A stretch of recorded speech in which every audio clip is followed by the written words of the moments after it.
I ain't gonna lie to y'all. Next video I want to watch, man, it's gonna break my heart, but like,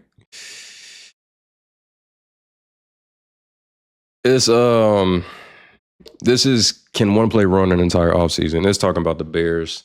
Their Hail Mary loss to the fucking Washington Commanders, bro. Like, I was sitting there driving to, I think I was driving to a football game to take pictures, and this shit happened.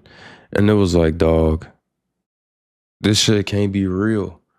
This can't be real. That loss was so fucking insane, bro. Commanders fans are gross. going I think crazy. losing on the Bears Hail Mary is the players worst are shit still ever. sitting on the field completely stunned. They're looking like they just saw a ghost, but little did they know that things were about to get much, much worse. But to understand where we are, how we got here, and what was about to happen, we have to go back to 2023. You see, for Bears, this was a year of tenuous hope. Yes, it was looking like Justin Fields wasn't going to be their guy, but even through all that, the team still had some... I don't care what anybody says about Justin Fields. The Bears fucked him over so bad, bro. The Bears did him so dirty. It don't make sense. They could have... How I still feel about it, even if Caleb turns out to be this generational player and takes us to the promised land, I'ma firmly believe every time that they should have traded out of that first pick, picked up, they could have got 4 first rounders. I think they could have got 4 or 5 first rounders for him and a player. Look how they fleeced the Panthers for fucking Bryce Young. I 1000% think that the Bears could have fleeced other teams for 5 first round picks and more players and could have helped Justin Fields. And then after that, you feel me? Like, I just, man, the only issue is that I see for real is that it wasn't a big, the next couple of quarterback classes wasn't nothing crazy. The next couple quarterback classes wasn't nothing good. This year's was not good. Next year, I think will be pretty good. You got Lenore Sellers, Sam Levitt, Kate Klubnik, Drew Aller, Arch Manning. If he plays well enough, I'm pretty sure he's going to go to the draft this year because I'm pretty sure they got him first round already. But I think they did Justin Fields so fucking dirty. Serious upside. Like, yeah, they had a fluke loss to the Broncos where Fields got strip sacked for a touchdown, and then they decided to not kick the game-tying field goal. They actually had this really gritty defensive game against the Vikings where they only lost by 6, the same 6 that was given away when their backup quarterback got strip sacked for a fumble again. But you know what? They were in a bunch of games. Like when they took a great Lions team down to the wire, losing off of a strip sack for wait, have I been here before? And then after beating the Vikings the next week, they actually came off their bye week, smacked the Lions on just a resoundingly solid game before going on and having another close call against a Joe Flacco-led Browns team who pulled off a sneaky come from behind fucking win Eddie Jackson was still on the with a team, strong bro. showing against Arizona and Atlanta His ass before became taking on real the terrible. He Packers, used to who be had so good. everything to gain by winning, where they pulled off an 8-point win. And if you're a Bears fan, you would have been thinking, man, we are so dang close to being a contender. Our defense looked incredible in the back half of the season, and with the writing on the wall for Justin Fields, the Panthers securing another terrible season, which gives us the #1 overall pick. Even though we finished 7-10, we still feel like we're playing with house money, especially when on the draft board you had Heisman winning quarterback Caleb Williams coming out this year. And sure, the Bears picking a quarterback in the first round didn't work out for Trubisky or Fields, but surely third time is the charm, as they had selected their star right out of USC. Heck, later that same draft, they even drafted a punter, and guess what? Caleb Williams shot him a text saying, "You're not going to be punting much." What a great omen of things to come. Bears fans all and coming into the first game, well, he wouldn't exactly be right. They punted 4 of their first 5 drives, and their 1 field goal drive only had to go 28 yards thanks to a huge 67-yard kickoff return. But in the second half, their defense and special teams clutched up down 14. They got stops on every single... bro, this is one of them games where I was watching. I'm like, bro, I have no faith in the Bears. I don't know if the Bears could ever be a good organization again and if they'll ever fucking win again. I 1000% was just thinking like, nah, this is crazy. This is insane. These niggas are about to shit the bed again. Drive. They blocked a punt for a touchdown. They set up a field goal by forcing a fumble, and the even defense caught a dead pick has won us this while game. also ending the game with an interception. So despite the fact that Our Caleb defense Williams won only us threw this for fucking 93 game, yards and a sub 1000%. 50% completion percentage, hey, a win is a win is a win. And at least he wasn't throwing the ball to the other team. And we could say that he at least managed the game well-ish, despite once again not completing a scoring drive of over 50 yards all game. But week 2 would start off as more of the same. There were bright spots, sure, like a 42-yard field goal drive followed by 2 punts where standout punter Tommy Townsend hit one short, and we got to see Caleb Williams navigate the offense into the end zone for the first time all season on this nice little 49-yard drive. This was a better game. I think this was a much better game. The Texans didn't play that well. I didn't think the Chicago would win, but the Texans definitely didn't play that well. But I think the Bears played up a little bit from what I thought they should have. And despite the fact that the Williams-led offense was completely spinning their tires in the second half, their defense and special teams was once again doing everything in their power as long as he didn't throw it a okay. Well, that one hurt, but there's plenty of time left. So as long as he doesn't do it again, okay. You know what? Maybe the Texans just have a really good defense. I'll be honest, I'll be looking at these plays where I'm like, bro, these niggas dead ass know what the fuck I be doing in college football. Why are you throwing that pass? There's no reason in the world for you to make that pass. You have no reason to even fathom trying to make that pass into triple fucking coverage, bro. But then to end the game, he would put together his first 50-plus yard drive of the season, showing some promise despite having to settle for a field goal and ultimately losing. But they would build on this. Heck, against the Colts, they got all the way down to the 1-yard line on a drive, and Caleb led not one, but 2 really solid touchdown drives. So despite the first half hiccups, he threw for 363 yards this game, and you kind of just knew this thing was really about to start turning around. And by week 4, gosh, they fooled us so bad. Dog, I was thinking like the Bears is finna be so fucking tough. And then literally everybody in the org shit the bed. Everybody. They shit the bed from the offense to the defense was solid. Offense was so hard to watch, bro. Dang it was all coming together. The Los Angeles Rams fell to the might of this Bears defense, who was starting to get into full swing, as the following 2 weeks after that were nothing but just magic. The Bears sent their thank you to the Panthers in the form of a 36-10 slaughtering, as Williams easily looked like the better of the 2 quarterbacks when facing down Andy Dalton, and their defense was just continuing to stifle any attempts of opposing offenses at playing in this game. Before they would head to London and show that same game plan, as now Williams was just frankly looking amazing. Sure, my God, they was looking so good, bro. But that was paired with 4 touchdowns as he was torching this Jacksonville defense. So if you ignore the fact that up to this point, the Bears' wins came against teams that were a collective 4-19, things were looking up because at least they were beating teams they should be beating. And now, heading into week 8, they had their best challenge to this point, a red-hot Commanders team. And not only were they Commanders, they were a reflection of the Bears, a mockery of the Bears even.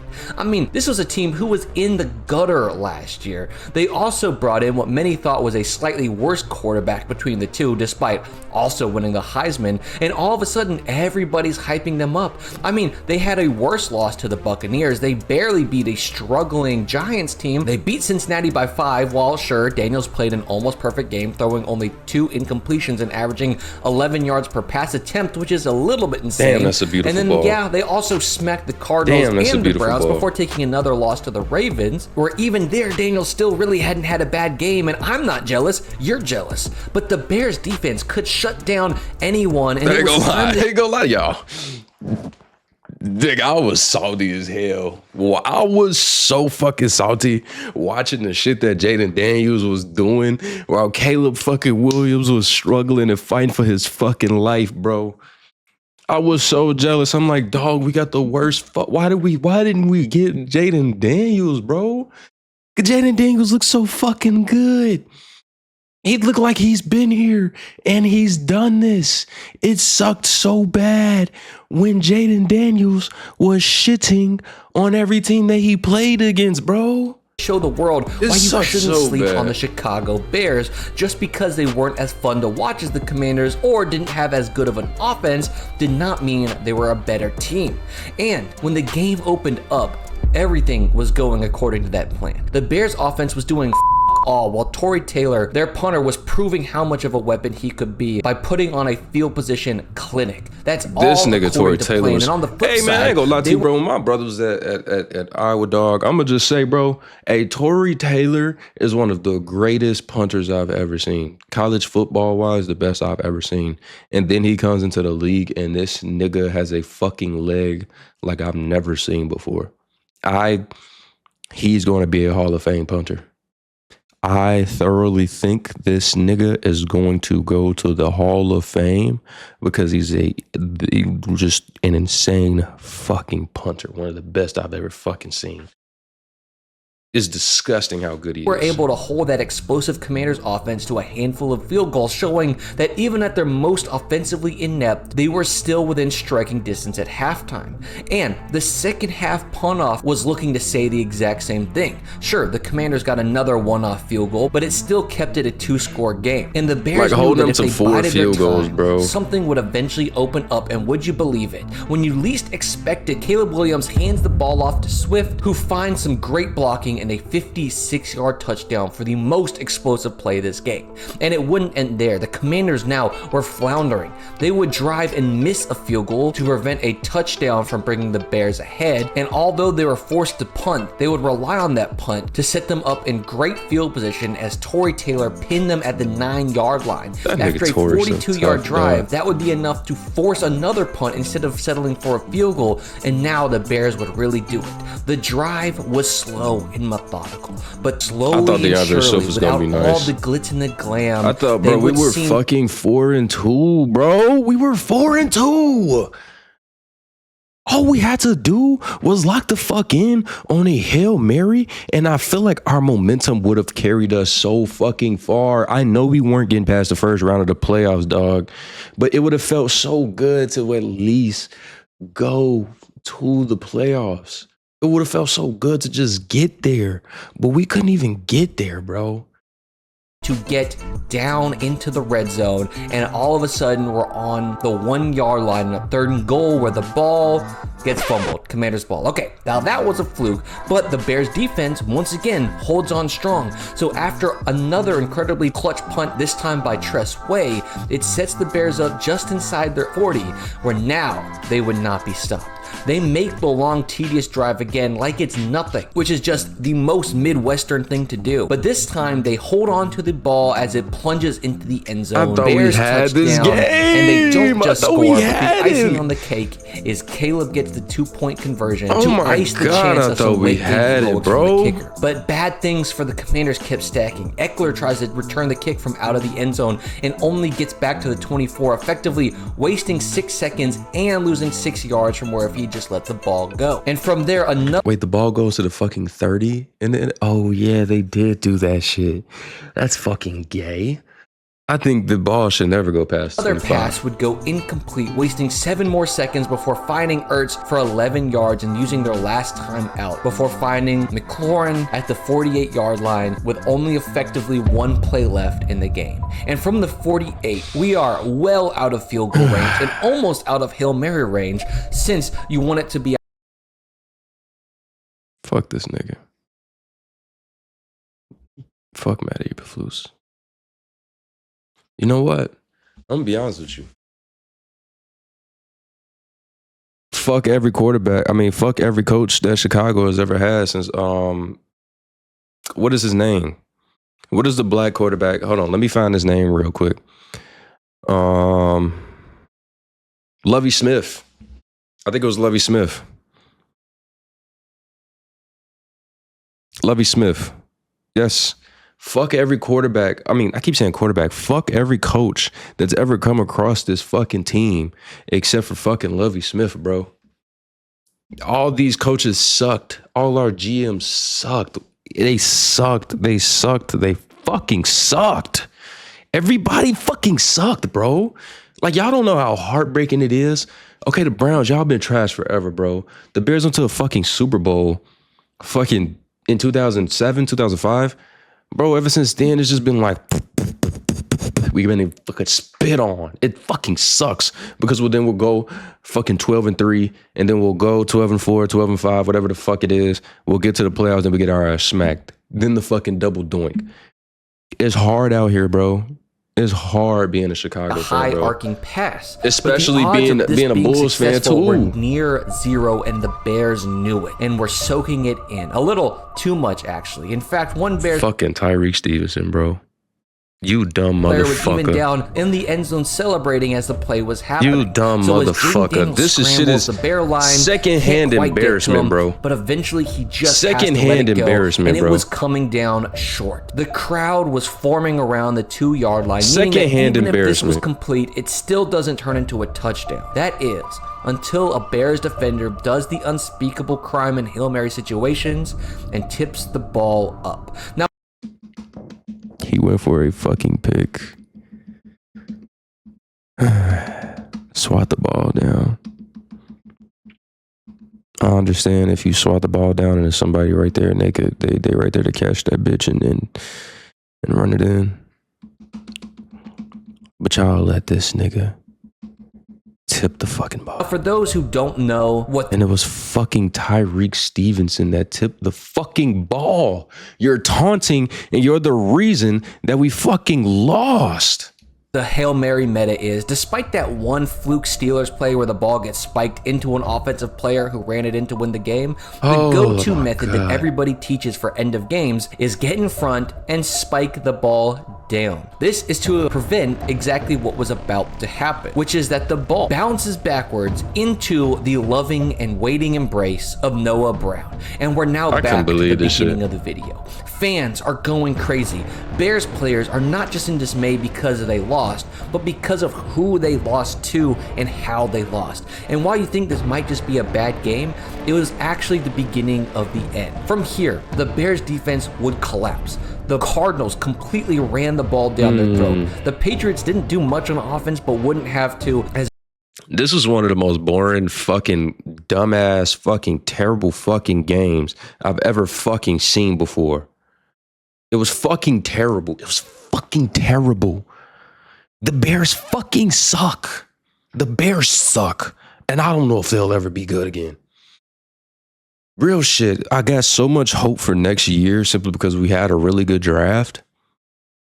And we have a decent squad. We got good cornerbacks. We got good safeties, bro. We have a really good team, good players. I don't think we're going to beat that Bears defense that was shutting down every team, bro, with Khalil Mack was there. Completely gone, as they even lost to the Packers on a blocked field goal and lost to the Vikings in overtime on a failed final drive. And the game immediately after would lose to the Lions, where they would get down to their 25-yard line. This was heartbreaking because Caleb led an amazing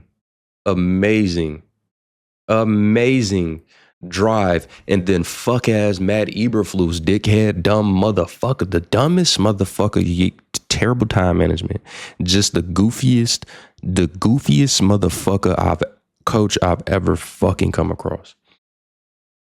This nigga wasted so much time, before getting a bro. flag and a sack, taking them out of field goal range to lose. From here, you could tell the team was just done. They wasted 30 seconds, bro. 4-8, with the rest of their division thriving except for them, and they turned into full-on spiral mode. We didn't win another game until the last game of the season, bro. Against the Niners, Vikings, and Lions, and I truly believe that this collapse from 4-2 to 4-12 would not have happened if it was not for this one heartbreaking season collapse. That was one of the worst. That was one of the worst losses I've felt in a long ass time, bro. And I've been a Bears fan, unfortunately, for a long part of my life. Do I think the Bears are going to be good? I think they'll be better than they were last year, simply because we brought in more talent. We have a fucking good offensive-minded coach. Ben Johnson was cooking some shit up in Detroit. I'm praying that he could cook some shit up with these boys, bro. Because Chicago desperately needed, bro. Chicago ain't had shit since the Cubs won. And before that, it wasn't since the Sox won. We haven't had shit And before that, it was Michael Jordan, bro. We haven't had shit for a long time, man. And we need something. We need something, bro.